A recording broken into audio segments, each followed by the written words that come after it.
Hi hello నమస్తే. నేను మీ భయ్యా Mukkanti. Welcome to MN knowledge talk show.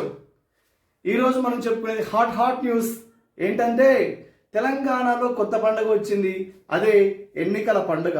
ఎన్నికలంటే అమ్మో ఓట్లు, లెక్కలు, కులాలు, ఉపకులాలు, మతాలు, బజారు, ఎన్ని రకాల అంచనాలతో ప్రారంభమయ్యే అతిపెద్ద సంరంభం, రణక్షేత్రం కూడా.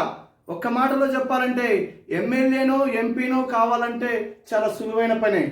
కానీ స్థానిక సంస్థలలో ఒక ప్రజాప్రతినిధిగా గెలవాలంటే చాలా ఖర్చుతో కూడుకున్న పని. అదేవిధంగా చాలా వ్యయ ప్రయాసలు, ఎన్నో లాభ నష్టాలు, ఎన్నో ఒడిదుడుకులు, వాటి చుట్టూనే ఎన్నో బంధాలు, అనుబంధాలు, మమతలు, అనురాగాలు, వీటన్నిటికీ ముడిపడినటువంటి విషయం.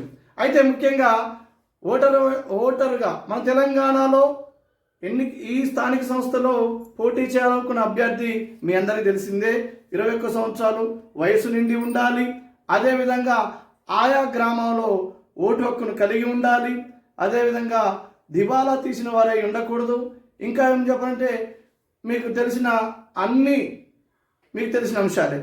కాకపోతే నేను చెప్పాలనుకున్న విషయం ఏంటంటే ఈ ఎన్నికల ఎండమావిలో ఎందరో అభాగ్యులు ఆగమైపోతుంటారు. మిత్రులారా, మీరు గమనించండి. గడిచిన సంవత్సరం క్రితం మనం చూసే ఉంటాం. వార్తా ఛానల్లో, న్యూస్లో, ప్రింట్, ఎలక్ట్రానిక్ మీడియాలో కూడా చాలామంది సర్పంచులుగా ఉన్న వ్యక్తులు తమ ఆమరణ నిరాహార దీక్ష చేయడం, ధర్నాలు చేయడం మనం చూస్తున్నాం. ఎందుకంటే ఏదో సర్పంచ్ అంటే కొందరేమో ఆదాయ మార్గం అనుకుంటున్నారు, కొందరేమో అధికారం అనుకుంటున్నారు, కొందరేమో గొప్పగా అనుకుంటున్నారు. కానీ చాలా గ్రామాలలో పేద మధ్యతరగతి వర్గానికి చెందిన వ్యక్తులు తెలియకుండా ఈ ఎన్నికల ఎండమావిలో ఈ యొక్క ఉచ్చులో చిక్కుకుంటున్నారు. ఉచ్చని ఎందుకు అంటున్నానంటే పేద మధ్యతరగతి వర్గాల వారు ఆయా రిజర్వేషన్ల పరంగానో లేకపోతే అక్కడ వరకున్న కమ్యూనిటీ పరంగానో చూసుకొని పాపం అమాయకులు రాజకీయ రణక్షేత్రంలో దిగితే వారు తృణమో పనమో, వారికి ఉన్నదో లేదో పొలమో నగ నట్ర అమ్ముకొని తీసుకొచ్చి పాపం ఈ ఎలక్షన్లలో ఖర్చు పెట్టి తీరా ఎలక్షన్లో గెలిచినాక కూడా ప్రజాభివృద్ధి కార్యక్రమాల పేరిట ప్రభుత్వాలు ఇచ్చే పనులకు సివిల్ కాంట్రాక్టర్స్గా ఉంటూ ఆ పనులు చేసి ఇప్పుడు మనకు తెలియని విషయం ఏంటంటే వీరు చేసిన అయితే ప్రభుత్వం ఏకమొత్తంలో ఒకేసారి మనం చేసిన వర్క్కి డబ్బు ఇవ్వదు. బడ్జెట్ ప్రకారం గ్రామ పంచాయతీలకు ఆయా నిధులు ఎలకేషన్ జరుగుతుంటాయి.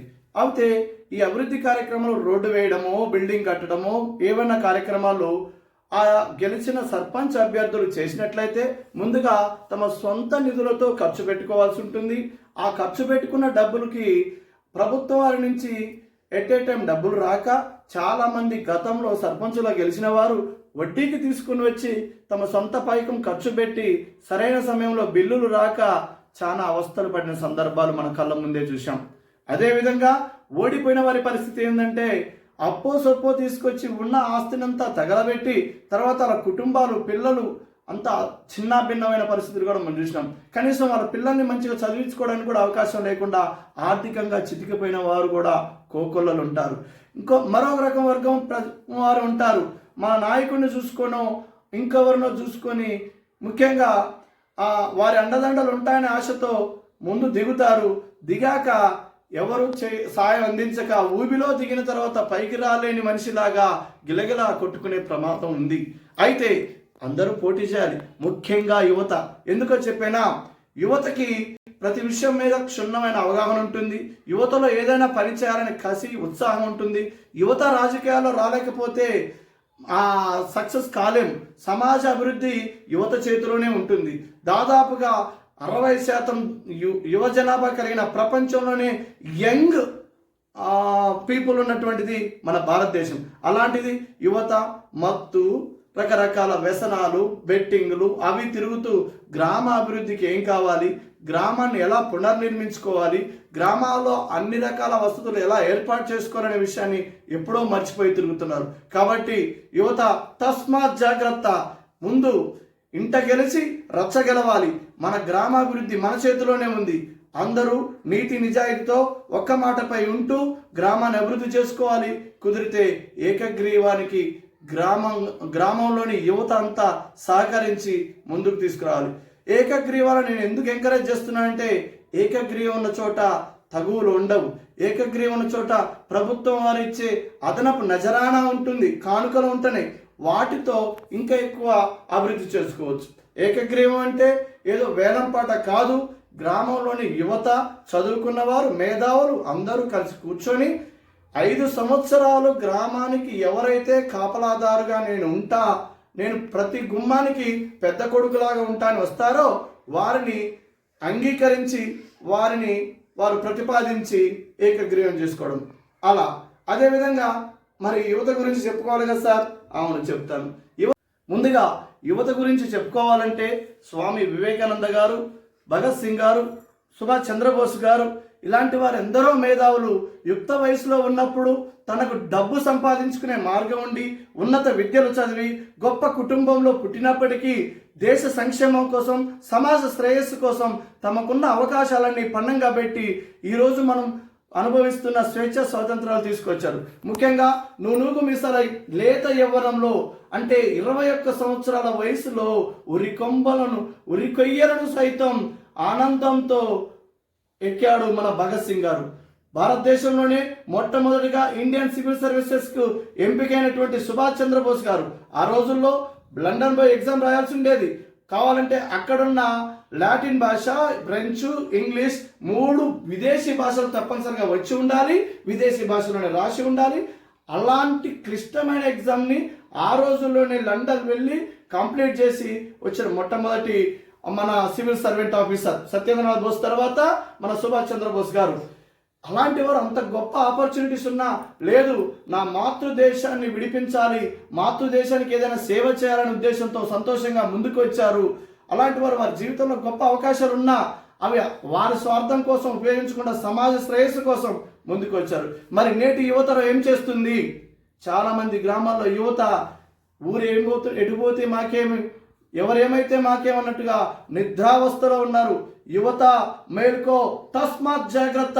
మన గ్రామాన్ని మనం అభివృద్ధి చేసుకోవాలి. గ్రామంలో ఏ వీధిలో ఎవరింట్లో ఎలాంటి అవసరం ఉందో మనకే తెలుసు.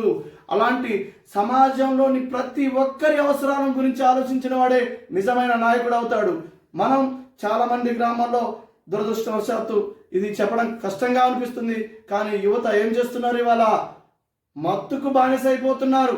ఎక్కడంటే అక్కడ ఈ రాజకీయ నాయకుడు మందు పోపిస్తున్నాడా, ఆ రాజకీయ నాయకుడు మాకు విందు ఇప్పిస్తున్నాడా అనే ఆ ఆలోచనలో తిరుగుతున్నారు. యువత మేలుకో, తస్మాత్ జాగ్రత్త. రాజకీయ నాయకులకు లొంగిపోవద్దు, గ్రామ అభివృద్ధి కోసం ముందుకు రావాలి. కాబట్టి మీ అందరికీ మరొకసారి తెలియజేస్తున్నా, పేద మధ్య తరగతి వారందరూ దయచేసి ఎన్నికలు అనేవి ఎండమావే. అంటే అక్కడ నీళ్ళున్నట్లు కనిపిస్తుంటాయి, పోతా ఉంటాం, ఇంకా పోతాం. ఆ ఎండకి అక్కడ ఆ రిఫ్లెక్షన్ భ్రమ మాత్రమే ఉంటుంది.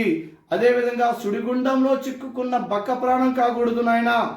రాజకీయాలు కావాలంటే గ్రామాభివృద్ధి కోసం స్వచ్ఛందంగా ముందుకు రావాలి. మొదట ఆర్థిక స్థితిగతులు చూసుకోవాలి, అనవసరమైన ఖర్చులు పెట్టవద్దు.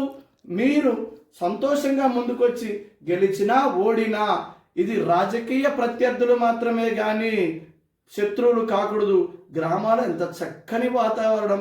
ఎవరైనా రేపు ఎదురు పడితే ఆనందంగా ఒకరినొకరు చూసుకొని ఒక చిన్న నవ్వు నవ్వేలా ఉండాలా కానీ శత్రువుల్లాగా ఉండకూడదు. మీరెంతో గొప్పగా ఊహించుకుంటున్న మీ పెద్ద పెద్ద నాయకులే అనుకోని పరిస్థితుల్లో పెద్ద రాజకీయ నాయకులే వారి అవసరాలకు ప్రజలు, నాయకులు, కార్యకర్తల మనోభావాలను పక్కన పెట్టి వారి అవసరాల కోసం అప్పటికప్పుడే కప్పదాట్లు చర్యలు చేసి రాజకీయ పార్టీలు రోజుకు 4 మార్చిన రాజకీయ నాయకులు కూడా ఉన్నారు. అలాంటిది ఒక గ్రామం ఎవరో రాజకీయ నాయకుని అండ చూసుకొని మన గ్రామంలో మన మిత్రులతో మనం స్నేహాన్ని చెడగొట్టుకోవద్దు. ఇవి ఒక్కరోజు మాత్రం వచ్చిపోయేవి. ఎవరి అభిమానం ఉన్నవైపు వాళ్ళు మీ ఓట్లు వేసుకోవాలి, మీ అభిమాన నాయకుని గెలిపించుకోవాలి. ఇది పద్ధతే కానీ మనలో మనం శత్రుత్వం తెచ్చుకోకండి. ఇది నా సందేశం. జై హింద్.